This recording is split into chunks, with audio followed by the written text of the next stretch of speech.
Magpuri kayo sa Panginoong Diyos, lahat ng tinakpan. Magsiawit kayo at siya'y ipagdangal magpakailanman.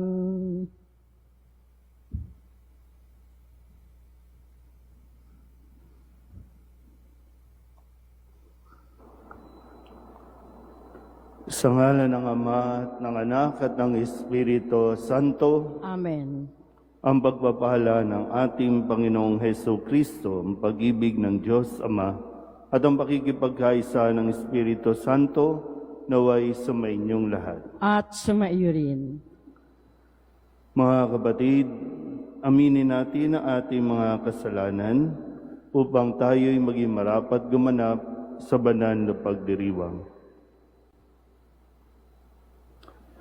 Inaamin ko sa makapangyarihang Diyos at sa inyo mga kapatid na lubha akong nagkasala sa isip, sa salita at sa gawa, at sa aking pagkukulang.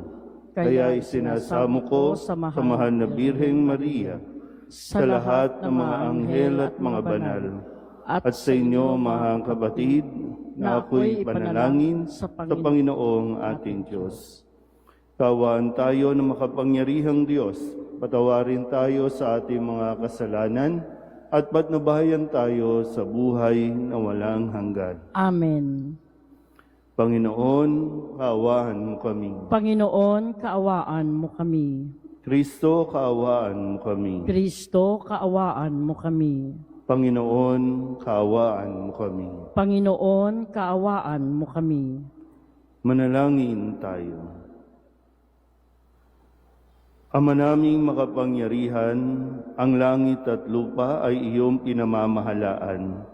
Dinggin mo ang pagluhog ng iyong sambayanan at pagkalooban mo kami ng kapayapaan araw-araw sa pamamagitan ni Jesucristo kasama ng Espiritu Santo magpasawalang hanggan. Amen.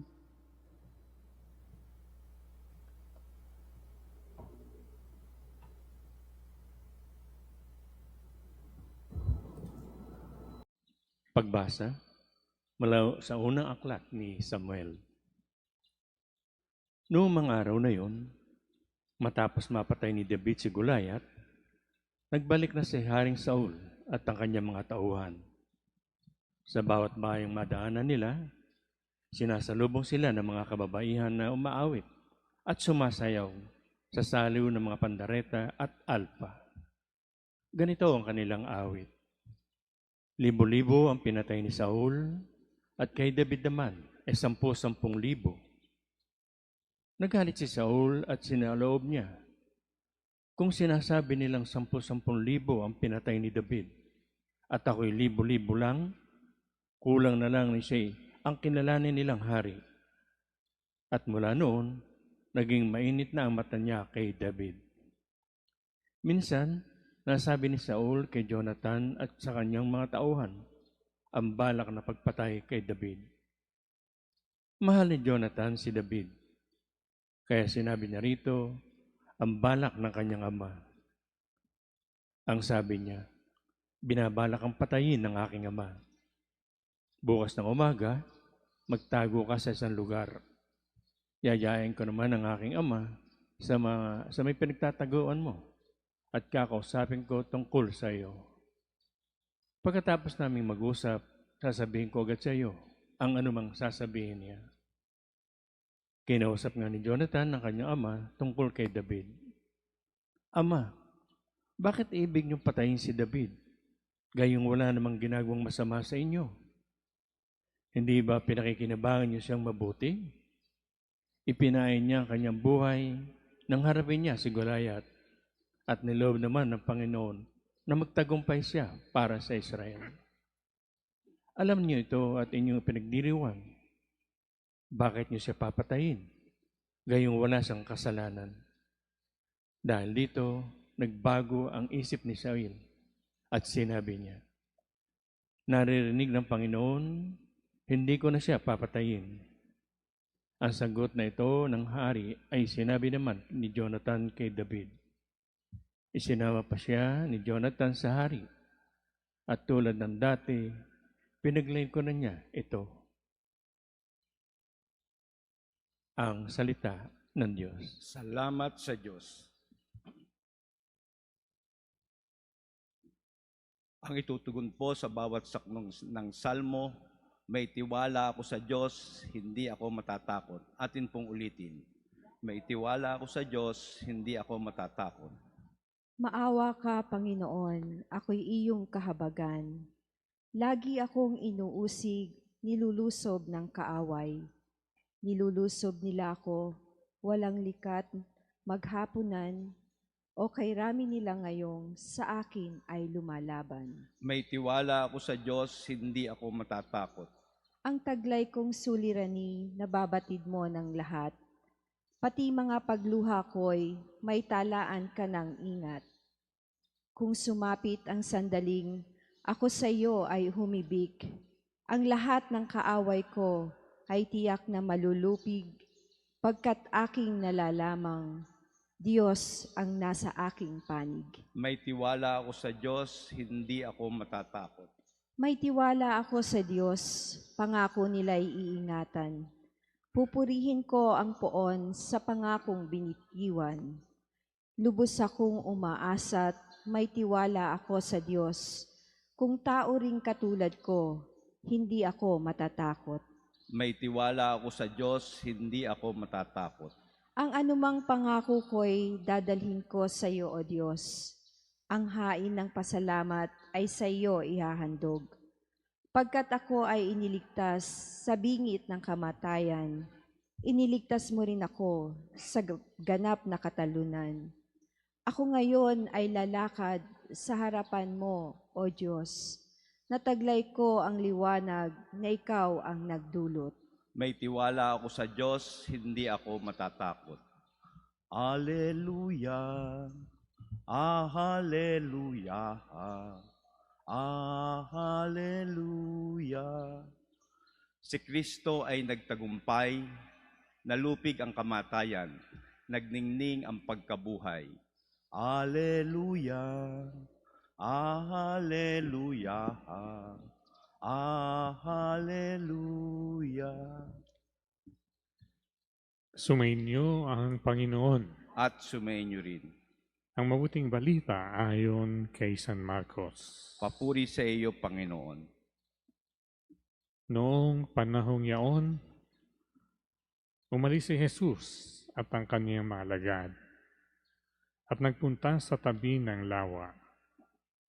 Sinundan siya ng maraming taong buhat sa Galilea. Nagdatingan din naman ang napakaraming tao mula sa Judea, sa Jerusalem, at sa Idumea at sa ibayo ng Jordan, at sa palibot ng Tiro at Sidon, noong mabalitaan nila ang lahat ng ginawa ni Jesus. Nagpahanda si Jesus sa kaniyang mga alagad ng isang bangkang magagamit niya upang hindi siya maipit ng mga taong dumaragsa. Marami na siyang pinagaling kaya pinagdumugan siya ng lahat ng may sakit upang mahipuman lang siya nila. Bawat inaalihan ng masamang espiritu na makakita sa kanya ay nagpapatira pa sa harapan niya at sumisigaw, "Ikaw ang anak ng Diyos." At malimit silang pinagbawalan ni Jesus. Ayaw niyang ipasabi kung sino siya. Ito ang mabuting balita ng Panginoon. Pinupuri ka namin, Panginoong Heso Kristo. Sumainyo ang Panginoon. At sumaiyo rin. Ang mabuting balita ng Panginoon ayon kay San Marcos. Papuri sa iyo, Panginoon. Noong panahong iyon, umalis si Jesus at ang kanyang mga alagad at nagpunta sa tabi ng lawa. Sinundan siya ng maraming taong buhat sa Galilea. Nagdatingan din naman ang napakaraming tao mula sa Judea, sa Jerusalem, sa Idumea, sa ibayo ng Jordan, at sa palibot ng Tiro at Sidon, nang mabalitaan nila ang lahat ng ginawa ni Jesus. Nagpahanda si Jesus sa kanyang mga alagad ng isang bangkang magagamit niya upang hindi siya maipit ng mga taong dumaragsa. Marami na siyang pinagaling, kaya't pinagdumugan siya ng lahat ng may sakit upang mahipo man lamang nila. Bawat inaalihan ng masamang espiritu na makakita sa kanya ay nagpapatira pa sa harapan niya at sumisigaw, "Ikaw ang anak ng Diyos." At mahigpit silang pinagbawalan ni Jesus. Ayaw niyang ipasabi kung sino siya. Ang mabuting balita ng Panginoon. Pinupuri ka namin, Panginoong Heso Kristo. Isang magandang umaga po sa inyong lahat. Ngayon po ay Huwebes ng ikalawang linggo sa karaniwang panahon. Siguro po kung sa panahon natin, gamit ang mga teknolohiya, ang mga social media, malamang viral na si Jesus. Sikat na si Jesus at talaga napakarami sigurong millions of views na ang lahat ng kanyang ginagawa. Dahil marami na talagang tao ang sumusunod sa kanya. Saan man mabalitaan na naroroon siya, dadagsa ang mga tao doon. Kaya nga ito yung kwento sa ating ebanghelyo ngayon na gumamit pa si Jesus ng bangka para lamang hindi siya dumugin o maipit sa mga taong nag-uunahan na makalapit sa kanya. At sinikap pa rin niya, nagamit ang bangka, sinikap pa rin niya na maipahayag ang mabuting balita, maituro ito sa mga tao. Ganun din naman ay makapagpagaling ng mga may sakit. Pero dito po, maganda makita natin sa dulong bahagi na sinabi niyang nung pinagsisigawan na ng mga demonyo o masamang espiritu ang kanyang pangalan o kung sino siya. Sumisigaw sila, "Kilala ka namin, ikaw ang anak ng Diyos." At sinabi na ni Jesus, ay pinagbawalan niya ang mga ito, ayaw niyang ipasabi kung sino siya. Pinagninilayan ko po itong bahaging ito. Ayaw ni Jesus na ipasabi kung sino siya. Kabaliktaran sa panahon natin ngayon na gustong-gusto nating ipinangangalandakan kung sino at ano ang ginawa natin, kung ano ang ibinigay at naitulong natin. Kaya nga, sabi ko, bakit pinagbawalan ni Jesus ang mga ito? Una, o pwedeng mag-create ng iskandalo sa iba pang mga tao. Dahil nga kahapon, kung masusundan po ninyo, kahapon sa kwento ay tinitingnan ng mga Pariseo kung siya ba ay magpapagaling sa araw ng pamamahinga o hindi. So ngayon ay binagbawalan niya yung mga nagpapakilala kung sino siya. Dahil unang-una, para bang hindi ito yung tamang panahon, hindi rin ito yung tamang konteksto na ipagsigawan nila kung sino siya dahil hindi pa handa ang mga tao na marinig na siya ang anak ng Diyos. Magkakagulo, pwedeng magkagulo, o pwedeng makonfuse, o pwedeng gawin siyang Diyos-Diyosan dahil nga hindi handa ang tao. Pangalawa ay parang mas madali na tumulong o mas maganda at mabuti na tumulong nang hindi natin ipinangangalandakan ang ating pangalan? Dahil hindi naman siya naparito para maging sikat o popular. Hindi siya tumutulong para magkaroon ng kapangyarihan o posisyon sa lipunan. Malinaw sa kanya kung bakit niya ito ginagawa. Ang lahat ng ito ay para makilala at ipakilala ang Diyos at hindi ang kanyang sarili. Lahat, no? Nawa, matutunan din natin ang bagay na ito na hindi tayo ang mag-a-attract na atensyon dahil lamang sa ating ginagawa, kundi lahat nawa ay patungo sa ating Panginoon. Ang pagpupuri, ang pagpaparangal, at ang pagpapasalamat ay hindi dapat sa atin, kundi nakatuon sa nagbigay at sa pinanggalingan ng ating kakayahan, ang Diyos. Amen.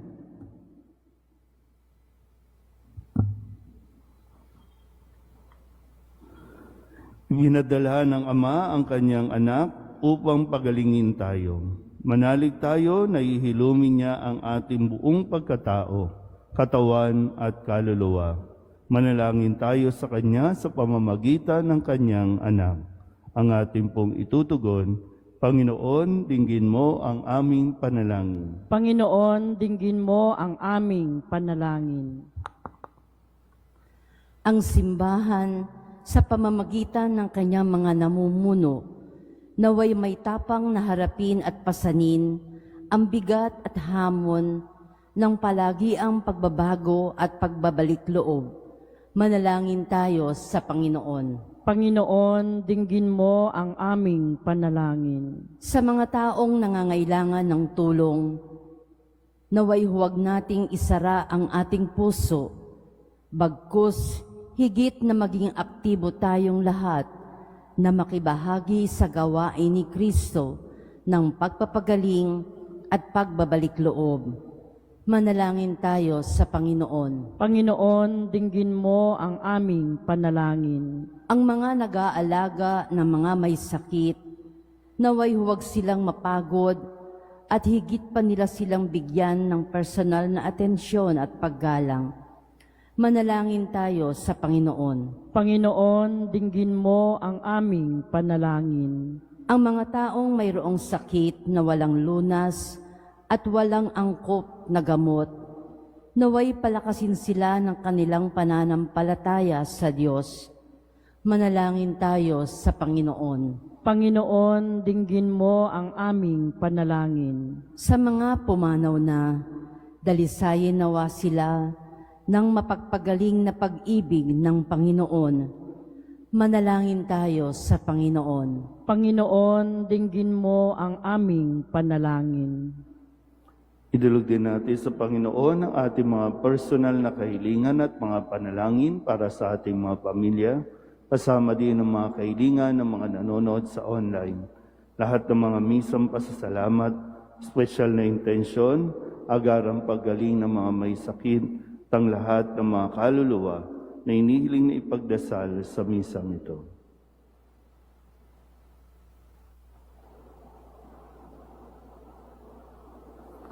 Ang lahat ng ito inihiling namin sa ngalan ni Kristong aming Panginoon. Amen.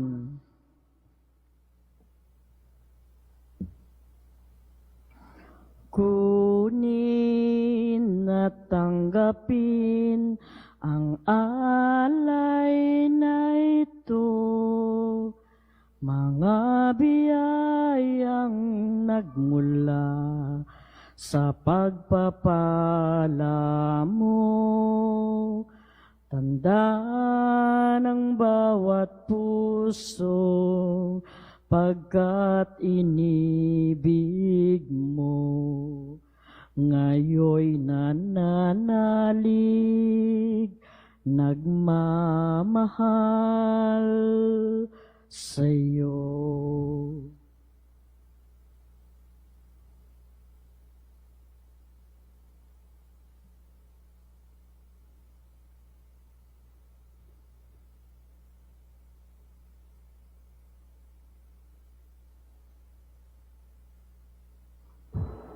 Manalangin kayo mga kapatid upang paghahain natin ay kalugdahan ng Diyos sa mga makapangyarihan. Tanggapin nawa ng Panginoon itong pagkahain sa iyong mga kamay, sa kapurihan niya at karangalan sa ating kapakinabangan at sa buong sambayanan niyang banal. Ama naming lumikha, ipagkaloob mong marapat na ganapin ang banal na paghahain sapagkat tuwing ipinagdiriwang ang alaala ng anak mong nag-alay, ang pagliligtas niya sa tanan ay nangyayari upang aming pakinabangan sa pamamagitan niya kasama ng Espiritu Santo magpasawalang hanggan. Amen. Sumainyo ang Panginoon. At sumaiyo rin. Itaas sa Diyos ang inyong puso at diwa. Itinaas na namin sa Panginoon. Pasalamatan natin ang Panginoong ating Diyos. Marapat na siya ay pasalamatan. Ama naming makapangyarihan, tunay nga marapat na ikaw ay aming pasalamatan sa iyong paglingap at kagandahang loob. Ang tao'y nilikha mo at pinangangasiwa sa sansinukob. Sa hangad mong siya'y iwastong lubos, siya'y pinagdusa mo sa kanyang pagtalikod. Sa iyong paggiliw, iyong ipinahintulot na makabalik siya sa pamamagitan ni Kristo Jesus. Kaya kaysa ng mga anghel na nagsisiawit ng papuri sa iyo, nang walang humpay sa kalangitan, kami nagbubunyi sa iyong kadakilaan. Santo, Santo, Santo, Panginoong Diyos ng mga hukbo, napupuno ang langit at lupa ng kadakilaan mo, o sana sa kaitaasan. Pinagpalang na paririto sa ngalan ng Panginoon, o sana sa kaitaasan. Ama naming banal, ikaw ang bukal ng tanang kabanalan. Kaya't sa pamamagitan ng iyong Espiritu, gawin mong banal ang kaloob na ito upang para sa aming maging katawan at dugo ng aming Panginoong Heso Kristo. Bago niya pinagtiis ang kusang loob na maging handog, hinawakan niya ang tinapay, pinasalamatan kaniya, pinaghati-hati niya iyon, iniabot sa kanyang mga alagad at sinabi, tanggapin ninyong lahat ito at kanin, ito ang aking katawan na ihahandog para sa inyo.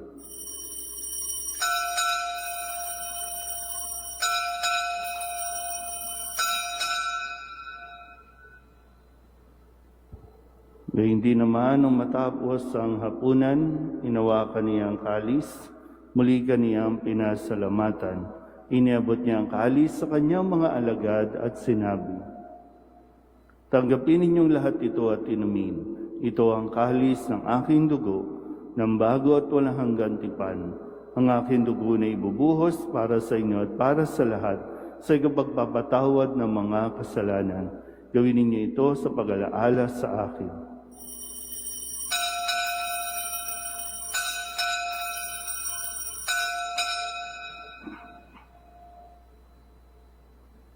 Ipagbunyi natin ang misteryo ng pananampalataya. Si Kristo'y namatay, si Kristo'y nabuhay, si Kristo'y babalik sa wakas ng panahon. Ama, ginagawa namin ngayon ang pag-alaala sa pagkamatay at muling pagkabuhay ng iyong anak. Kaya tiniaalay namin sa iyo ang tinapay na nagbibigay buhay at ang kalis na nagkakaloob ng kaligtasan. Kami napapasalamat dahil kami iyong minarapat na tumayo sa harap mo para maglingkod sa iyo. Isinasamo namin kami magsasalo-salo sa katawan at dugo ni Kristo ay mabuklod sa pagkakaisa sa pamamagitan ng Espiritu Santo. Ama, lingapin mo ang iyong simbahang laganap sa buong daigdig.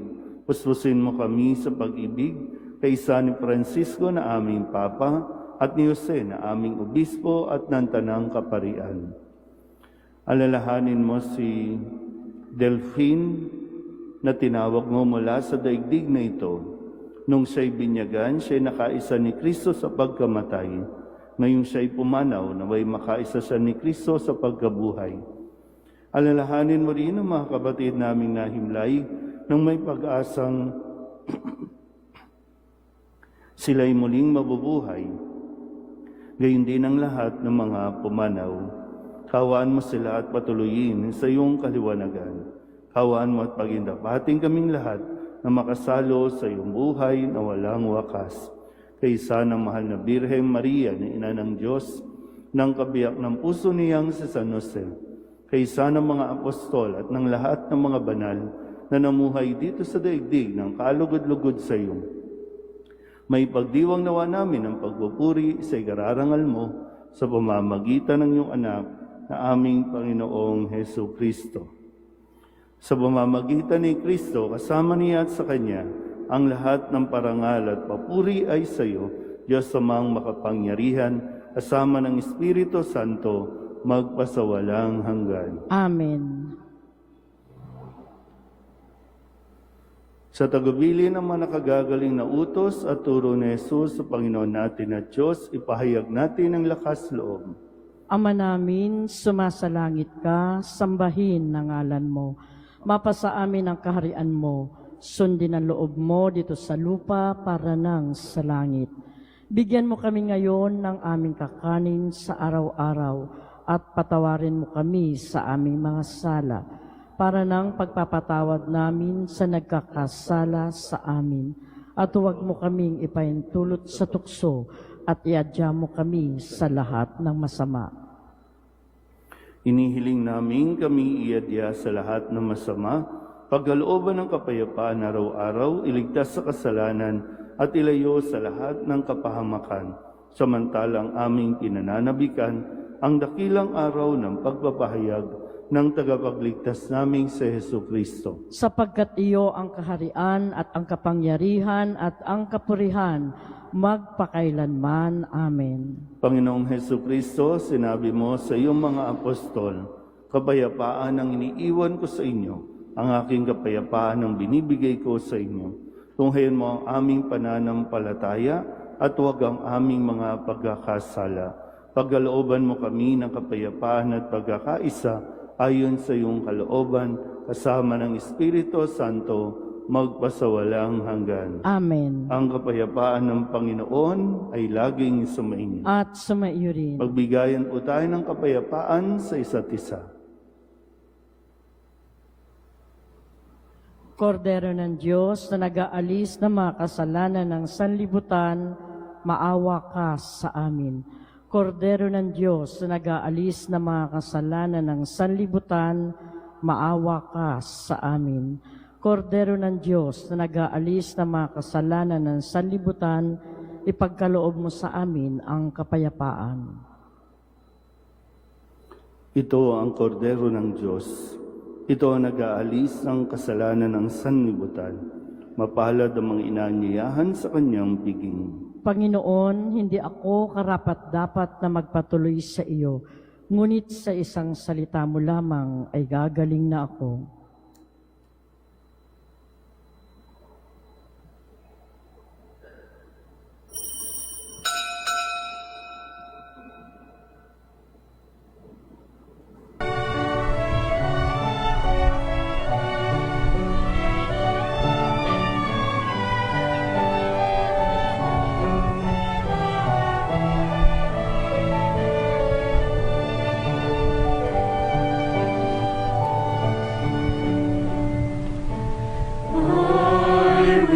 Listen to the Lord, will listen to the voice of His people, serve them with all my heart. I will listen to His words and call upon the Lord for His people to live in faith and truth and in love.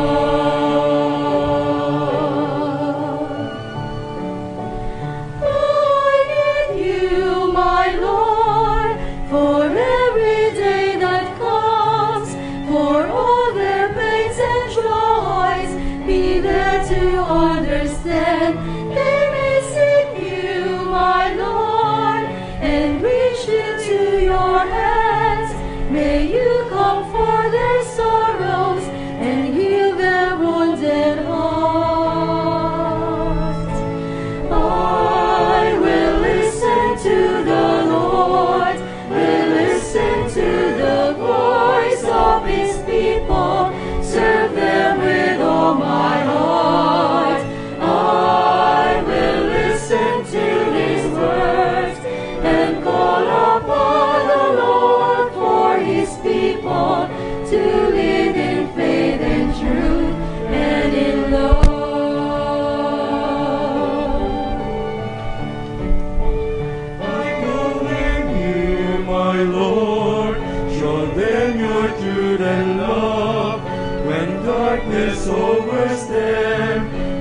light shines from above, I will be there, my Lord, to lead at your command.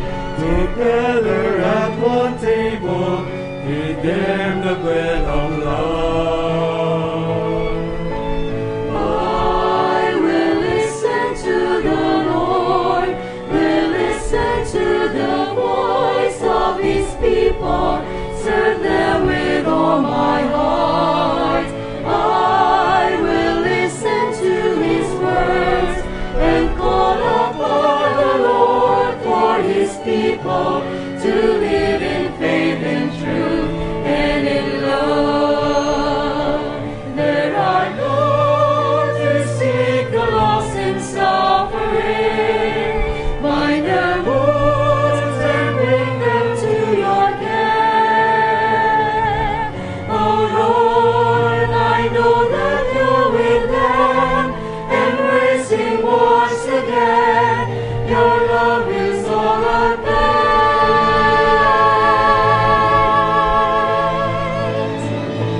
I will listen to the Lord, will listen to the voice of his people, serve them with all my heart. I will listen to his words and call upon the Lord for his people to live in faith and truth and in love.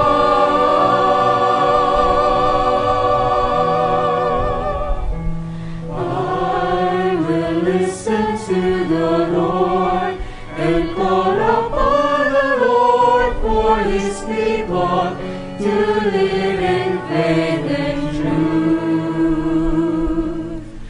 and in love.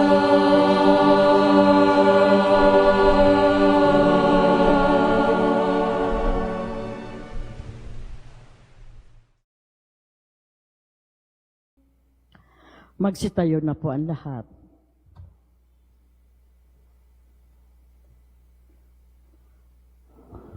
Manalangin tayo. Ama naming mapagmahal, padaluyin mo sa amin ang batis ng Espiritu ng iyong pag-ibig upang kaming pinapagsalo mo sa pagkaing iyong bigay para kaming pagbuklurin ay magkaisa sa pananalig sa iyo sa pamamagitan ni Jesucristo kasama ng Espiritu Santo magpasawalang hanggan. Amen. Sumainyo ang Panginoon. At sumaiyo rin. At pagpalain kayo ng makapangyarihang Diyos, Ama at Anak at Espiritu Santo. Amen. Tapos ang banal na misa, humayo tayo sa kapayapaan ni Kristo. Salamat sa Diyos. Magandang umaga po.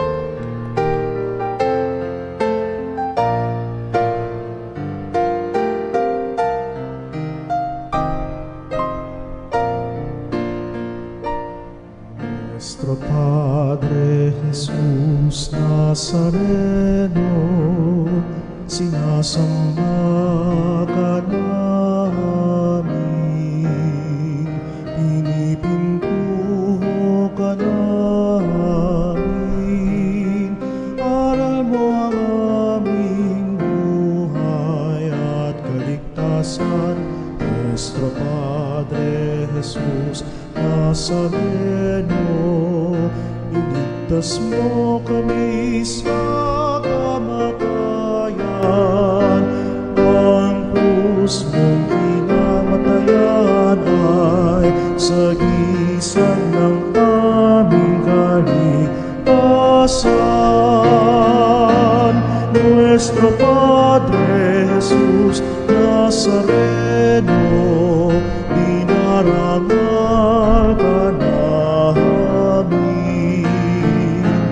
Nuestro Padre Jesus Nazareno, minulwalhati ka namin. Nuestro Padre Jesus Nazareno, dinarangal ka namin. Nuestro Padre Jesus Nazareno, minulwalhati ka namin.